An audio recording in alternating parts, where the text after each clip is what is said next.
Hello. Today I want to introduce our work called Civet, an efficient Java partitioning framework for whole Enclave. My name is Tsai. I'm currently an assistant professor at Texas A&M University. This is also joint work with Jeongseok and Raluca in UC Berkeley, Bhushan and Don in USC Chapel Hill, and John from Hendrix College. Whole Enclave is an abstraction for bootstrapping the trusted user on untrusted platform. Think about a user who want to submit security-sensitive program and data to an untrusted cloud. The cloud can then run the program on a CPU with hardware enclave capability, which will mainly give you three things. First, approve a trustworthy CPU. Second, an environment called Enclave that is completely isolated from the untrusted OS layers and I/O devices. And finally, all the memory of the Enclave will be encrypted inside DRAM.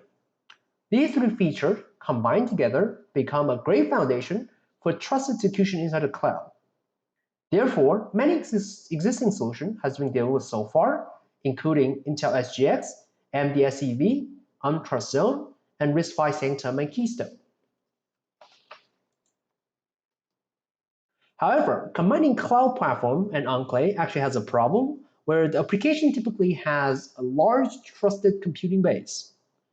Most applications nowadays are actually really complex, multi-principal, and also written in manager languages such as Java. Take Hadoop, one of the most well-known cloud applications, for example.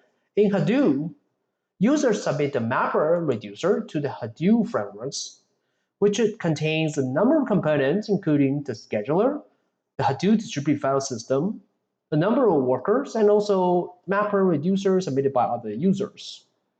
In addition, the Hadoop frameworks need to run with OpenJDK runtime. Together, these are huge code bases for the users to trust, even for simply just protecting a small logic as the mapper and the reducer. Actually, existing approaches explore some ways of running applications inside Enclave. The first approaches typically run the entire applications without any partitioning, using like a library OS or a shield layers. This application requires no code modifications, but has a large TCP inside the Enclave. The second approach then requires developing an API engine inside the Enclave to serve any requests that come from outside of Enclave. This approach has, of course, a small TCP, but is less flexible as it only supports a fixed set of API. The last approaches will be to partition or to partially developer of functions or components of a program to move into the Enclave. This approaches also had a small TCP. However, so far, none of the solutions has full support for object-oriented interfaces for partitioning. Usually it's focused on C or C-like interfaces. In Civet, we explored the idea of fully supporting partitioning of a Java application into Enclave, which provides the user a guided partitioning framework to experiment different partitioning boundaries to find out the most ideal one. Security-wise, we generate and also enforce whitelisting policy for class loading, also for controlling the polymorphic behaviors of Java. Finally, for performance, we also tailor a Java runtime for the Enclave to improve expensive performance patterns, such as garbage collections. So here's our threat model. Our threat model only requires the user to trust the code and the frameworks that are running inside the Enclave, as well as the CPU itself. Everything else, including the code outside Enclave, such as the whole Hadoop frameworks, the operating system, the I/O devices, and DRAM, should be all untrusted. Our defense mechanism mainly target two threats. First, any attack or exploitation that can manipulate the Enclave to load unexpected classes or methods. Second, attackers may abuse the interfaces exposed from the Enclave. This includes interfaces of the partitioning workloads and also any low-level system APIs. We will require sanitizing and shielding these interfaces to prevent any what we call so-called Iago attack. Our framework contains two parts, the partitioning tool and also a Java runtime. In design phases, our partitioning tool takes the classes that user need to protect and also an information configuration file as the entry point that you want to use for partitioning. These two information will be given to our Civet partitioning tool. Through static analysis and augmentation, you will generate two packages, one being the trusted Java packages and the untrusted Java packages.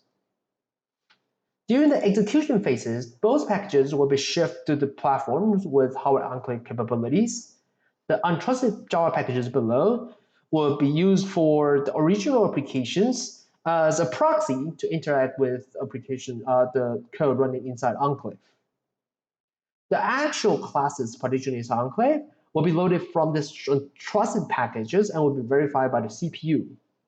In addition, in order to support this Java workload, we actually will have a trimmed, shielded OpenJDK runtime just running inside the Enclave. During the partitioning, it's actually important to determine the actual effective TCP size based on which entry point you use to partition your applications. We suggest trying different entry points to experiment the best boundary, and our tool is actually really great to help you do that efficiently.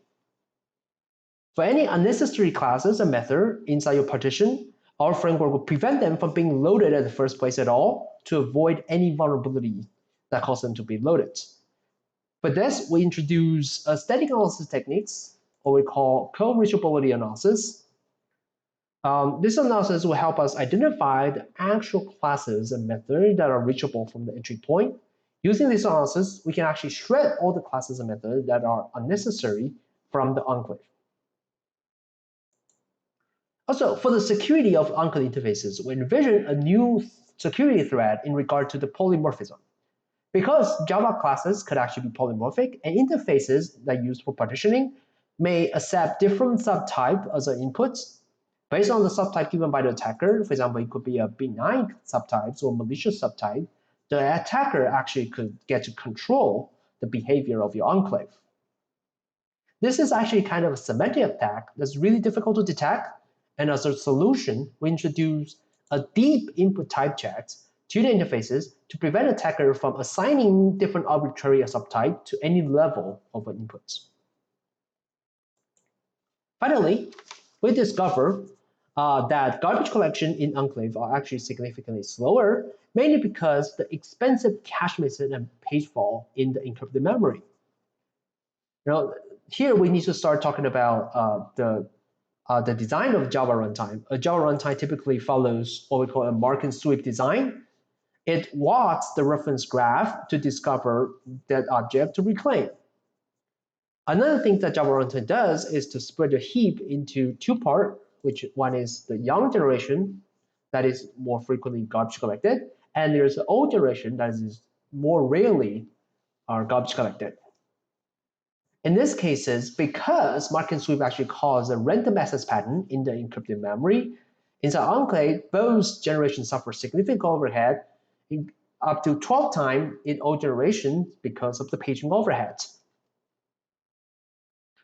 Our solution for this problem is to reduce the cache misses in the young generation and also to prevent going to the old generation for the garbage collection as much as possible. We added one more generation called the mid generations in between to fit into the encrypted DRAM sizes, which is around 92 megabytes on our platform. This is to minimize the page faults during garbage collections. For the young generation, we try to fit it into the cache size. This is to minimize the cache misses. As a result, we were able to reduce the memory overhead in the majority of the cases and shows a significant reduction of the average garbage collection time in a long-running program. Finally, let's look at the results of partitioning and the performance. We use the Hadoop regular expression matching as example for partitioning, and we only partition the mapper into the Enclave. After partitioning and shredding the unnecessary classes and methods, we were able to reduce 96% of the classes method code from the Enclave. For the performance, we run using this partitioning mapper to process around 1 gigabyte of encrypted data, and which shows that the Civet's Enclave protection plus the taint-tracking only add around 16 to 22% overhead to the latency. In conclusion, we found that Java workloads actually don't typically fit into the Enclave programming paradigm, mainly because Java has dynamic and polymorphic behavior, as well as most Java workloads need a monolithic runtime, and also has expensive resource management schemes such as garbage collections. In Civet, we give you a tool for partitioning these Java applications and also to refine and harden the partition results with techniques such as reachability analysis, taint-tracking, and also have Enclave-specific runtime design to optimize behaviors such as garbage collections. If you have any question or feedback, please feel free to contact me. Thank you.